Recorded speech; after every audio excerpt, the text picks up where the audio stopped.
그러니까 조합 설립 이후에 좀 성장의 기점을 맞이하게 된 게 2017년 작년인가요? 여기 네, 2016년부터 홍릉 동부아파트 네. 입주자 대표 회의를 통해서 결정을 해갖고 370세대 미니 태양광을 설치하면서부터 좀 조합이 좀 사회적으로 좀 더 알려지게 되고 네. 매출 신장도 되실 것 같고 네. 이게 어떤 의미를 갖고 있는지 좀 설명해 주시겠어요? 사실은 이게 좀 재미있는 건데요. 제가 이제 그 일이 다 진행되고 사후보고를 받았습니다. 이제 사후보고를 받은 이유는 처음에는 저희가 기대를 안 했습니다.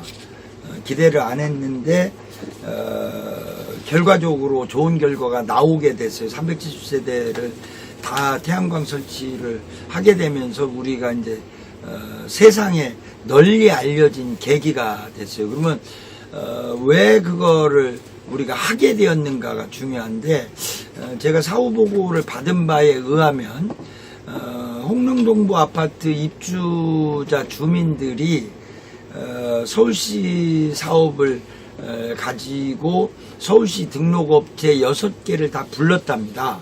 입찰을 한 거죠. 일종의 제안 입찰을 하고 설명회를 했는데 그 주민들의 요구가 있었어요. 자기들이 돈을 더 낼 테니 서울시 지원금 외에 부담금을 더 낼 테니 전 세대를 해달라. 근데 태양광이라는 게 재미있는 게 햇빛 비치는 데만 된단 말이에요. 햇빛 안 비치는 데는 어떡합니까? 특히나 이제 3층 이하는 1층, 2층, 3층은 햇빛이 안 비쳐요. 음영 때문에. 그 문제를 해결해 달라는 게 그쪽 아파트 단지 주민들의 요구였다는 거예요. 그런데 그거를 왜냐하면 거기 입주자 대표 회의가 돈을 많이 내서 하는 일인데 그 기술을 제공을 해달라라고 이제 요청을 했는데 그것에서 응답한 회사가 유일한 게 녹색팀 협동조합이었다는 겁니다. 그러니까 이제 이게 이제 왜 중요하냐면 협동조합의 자발성이에요. 우리 조합원들이 영업 담당하는 조합원이 가서 영업을 할 때 도전해보겠다고 한 거예요. 물론 이게 일이 잘못됐으면 큰일 날 뻔했죠. 거대한 돈이 수십억은 아니어도 수억 원이 왔다 갔다 하는 사업인데 실패를 해버리면 큰일 날 뻔했는데 운 좋게 그게 성공을 했어요. 우리 조합원이 가서 신공법으로 도전을 해보겠다. 1, 2, 3층은 태양광이 안 되니 한 30m 위에 옥상에다가 1, 2, 3층에 태양광 설비를 하겠다. 이게 이제 전기 기술하고도 관련이 되는데요. 이 전기 기술이 대략 500m 정도의 송전거리는 저항값을 0으로 봅니다. 이게 무슨 말이냐면 우리나라에서 대량 송전을 하면 전기 송전에서 저항값이 커서 한 30%의 로스를 보거든요. 그러면 1, 2, 3층에 있는 걸 옥상에서 끌어내리는 게 거리가 멀어버리면 저항값 때문에 손해를 보게 돼요. 근데 이건 뭐 불과 100m 이내고 저항값은 제로로 볼 수 있다라는 게 전문가들의 의견이에요. 그렇다면 굳이 그 베란다에 설치하지 아니하고 가능한 데는 3층 이상은 그 17층, 15층까지는 베란다에 설치하고 1, 2, 3층은 옥상에다 하자. 그리고 거기에서 전선을 끌어내서 그 집에다 공급을 하자. 이 기술을 우리가 이제 제안을 한 거예요. 물론 이제 그러려면 귀찮죠. 귀찮아도 할 수 있다면 해봐야 한다. 그래서 제가 보고를 받고 뭐 원가 따져보고 보니까 수익이 굉장히 많이 남겠더라. 그렇게 해도.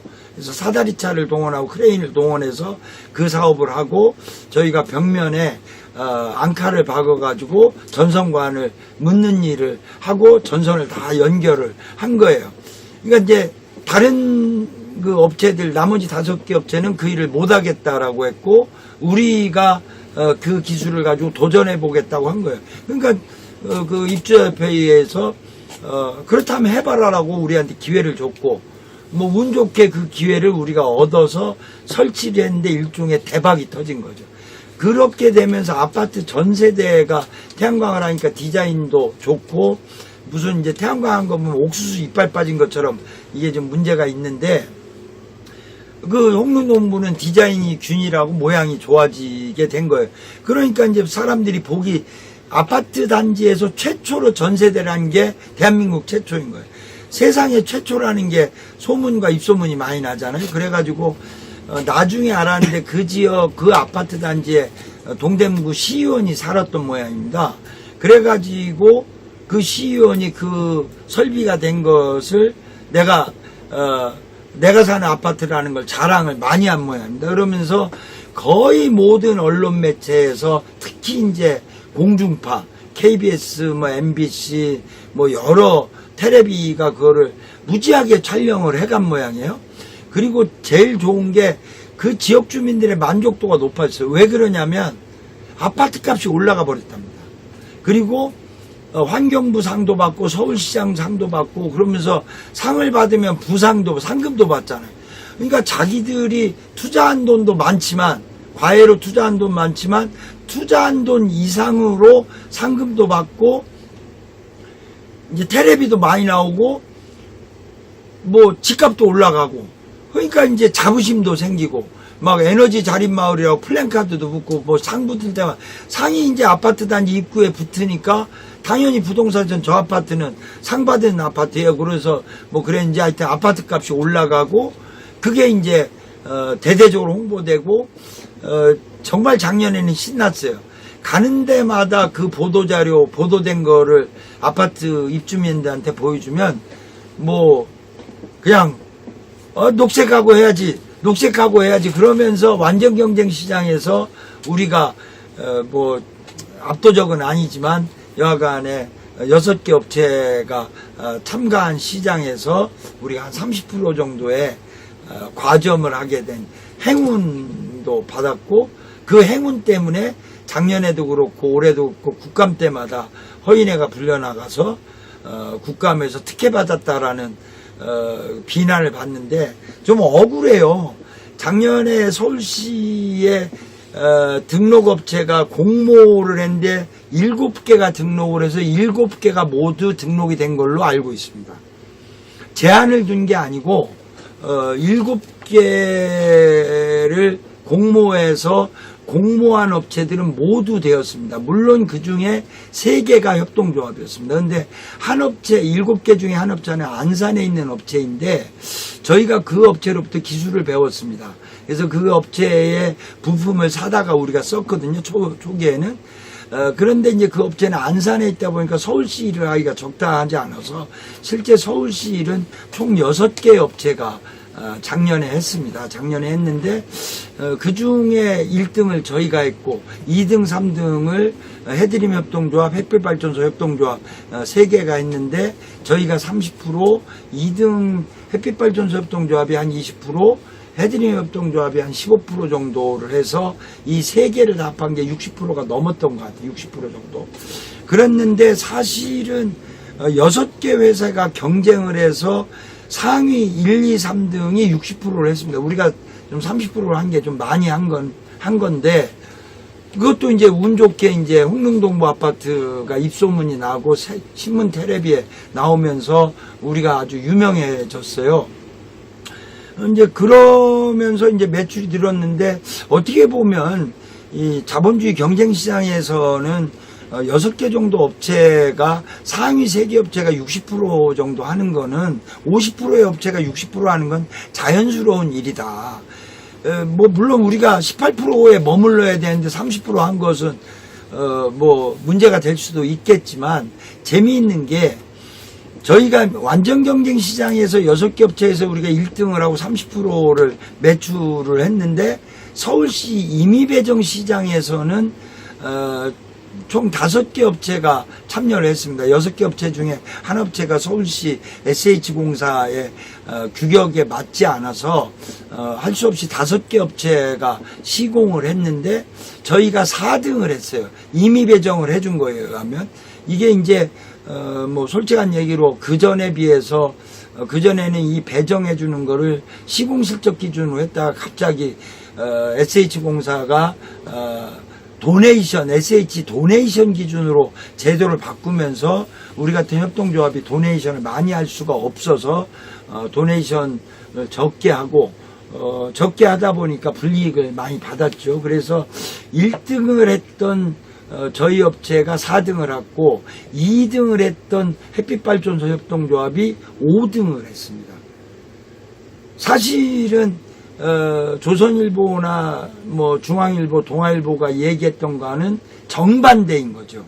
오히려 민간 완전 경쟁 시장에서 1, 2, 3등을 했던 업체들이 1등을 했던 저는 5개 업체 중에 4등, 2등을 했던 업체는 5개 업체 중에 5등, 3등을 했던 3등은 그냥 3등 했습니다. 그리고 민간 경쟁 시장, 완전 경쟁 시장에서는 한참 뒤로 밀렸던 기업들이 SH 임의배정 시장에서는 1등과 2등을 한 거예요. 그렇다면 조중동에서 이야기했던 과연 무엇이 진실이냐, 협동조합이 특혜를 받은 게 진실이냐, 아니면 협동조합이 오히려 서울시의 임의배정 시장에서 저는 역차별을 받았다라고 감정적으로는 느끼고 있거든요. 뭐 객관적으로 실적과 실력으로 하지 않는 시장에서는 1등 업체는 4등하고 2등 업체는 5등을 했단 말이에요. 이게 팩트예요. 그래서 저는 기자들에게 팩트 체크 좀 하고 하면 안 되는가. 그런데 뭐 이게 이제 서울시 특혜를 받았다고 하는데 이것도 팩트가 아니에요. 이 자금은 이명박 대통령, 박근혜 대통령 때 기획돼서 산자부의 에너지 전환 자금 중에 신재생 에너지 지원 자금으로 지원이 됐던 자금이에요. 그래서 이 자금은 산자부에서 지원이 됐는데 산자부에서 연간 미니 태양광 지원 사업으로 연간 100억 정도를 전국의 지자체에 갖다 쓰라고 뿌린 돈입니다. 그런데 지자체들이 이 일에 관심이 없고 워낙 지원 액수가 적다 보니 대략 9천억 중에 100억이에요. 신재생에너지 여러 지원 항목들 중에 9천억 중에 100억 정도를 산자부가 지원을 해주는 자금인데, 문제는 이 자금이 너무 적게 지원을 해주니까 불용화되는 거예요. 그러면 공무원들은 불용화되어지는 걸 굉장히 두려워하거든요. 근데 서울시장이 아이디어를 내서 서울시 돈을 거기다 매칭을 해주고 서울 시민들이 이 일에 동참하도록 예산을 지원해 주겠다 해서 그 돈에 제가 알기로는 60% 이상을 서울시가 갖다 썼습니다. 그래가지고 서울시 자금이 100억 정도가 그 돈이 쓰여졌고 저희가 많이 해를 했죠. 태양광을 했습니다. 그래서 우리 보고 해 먹었다고 그러는데 해를 먹은 건 사실입니다. 해를 먹었지만 부패로 특혜로 해먹지 않았습니다. 우리가 태양광 해를 먹은 거는 사실이지만 완전 경쟁 시장에서 한 것이고 이 시장에서 특혜받은 것이 명백히 없다. 이 부분에 대해서 제가 국감 때도 얘기했지만 오히려 정부는, 국회의원은 이 예산을 문제 삼을 게 아니라 왜 불용화되었는가. 예산의 규모가 너무 적고 지원 액수가 너무 적었기 때문에 불용화되었단 말이에요. 그러면 국회의원들이, 언론이 관심을 가져야 할 거는 예산 규모를 늘리고 시민들이 얻을 수 있는 혜택을 더 늘리는 일을, 100억, 9천억 중에 100억이 아니라 9천억 중에 200억을 하고 9천억 중에 300억을 하고 시민들에게 더 많은 혜택을 지원해 준다면 이 예산이 왜 시민들한테 외면을 당합니까? 시민들에게 외면을 당하는 것을 감사하고 그걸 조사하고 대안을 내놔야 되는데 9천억의 신재생에너지 지원자금이 줄줄줄 새고 있어요. 불과 100억을 버려지고 불용화되는 돈을 서울시장이 매칭해서 이걸 최대한 쓴 것이 잘못이라면, 그리고 그 예산에 대해서 불이 나게 뛰어다니면서 저희 조합원들이 이 일을 하는데 이 일이 굉장히 단순한 일이에요. 저희가 농담으로, 실제로 그런데 농담으로 얘기하는 게 이 일은 일주일만 일하면 숙련공이 되는 시장입니다. 일자리 자체가. 그런 일자리가 무수히 늘어날 수 있는데 왜 이 일을 안 합니까? 나는 정부한테 하고 싶은 얘기가 일자리 안 늘어난다 걱정하지 마세요. 이 일을 하게 되면 한화가 돈 벌고 신성이 돈 벌고 OCI가 돈 벌고 현대중공업이 돈을 벌어요. 대기업이 돈 벌면서 서민 일자리가 무수히 늘어납니다. 줄줄줄 새는 신생에너지 그 부생수소 만드는데 엄청난 돈 쓰고 있어요. 연료전지 만드는데 엄청난 돈을 쓰고 있습니다. 이런 부분 시민에너지 지원 사업으로 바꾼다면 대기업 중심으로 지원되어지는 것 없이도 대기업은 잘 살고 중소기업과 서민들의 일자리가 폭발적으로 늘어갈 수 있는 일을 감사해야 되고 정책 대안을 해야 할 일이 정치인이고 언론인이다. 그리고 이 일에 재벌들 대기업이 동참해야 한다. 사실 이 일은 처음에 대기업이 시작했던 일이에요. 근데 대기업이 인건비가 비싸니까 이 일에서 다 빠져나갔습니다. 처음에 5년 전에 이 사업은 한화, JSPV, 신성솔라 이런 대기업들이 먼저 시작했던 일이에요. 다 상장회사들이. 근데 대기업들이 인건비가 비싸니까 우리는 일줄만 하면 숭늉공이 돼서 그분들의 임금의 3분의 1 구조를 가지고 이걸 많이 할 수가 있었어요. 물론 대기업의 일자리가 중요합니다. 대기업의 일자리 하나가 우리는 3자리입니다. 3명의 일자리가 더 생기는 일이고 우리 3명이 일하려면 대기업이 또 1명이 일을 해야 돼요. 왜? 생산을 해야 되니까 모듈 생산, 셀 생산을 해야 되니까 대기업이 커지고 중소기업이 커지고 일자리는 마구 늘어나는 일인데 왜 이것을 언론이 감사하지 않고 언론이 이것에 관심을 갖지 않고 정치인들이 이것을 지원하지 않는가. 대기업과 중소기업과 서민들이 함께 사는 일자리고 이 길 외에는 제가 볼 때 일자리에 대안이 없습니다. 물론 남북경제도 대안이지만 남북경제가 험난한 길을 걸 거예요. 남북경제는 꾸준히 문재인 대통령과 뭐 트럼프 대통령이 애써서 만드는 것을 또 우리도 해야 되지만 또 하나의 축은 재생에너지 일자리로 가야 한다. 남북경제 활성화, 재생에너지 일자리 이것이 미래의 한국의 일자리 시장이다라고 생각합니다. 네. 하여튼 많은 언론사에서 관심을 안 갖는데 저희 서울신문사는 관심 갖잖아요. 서울신문사에 깊이 감사드립니다. 감사합니다.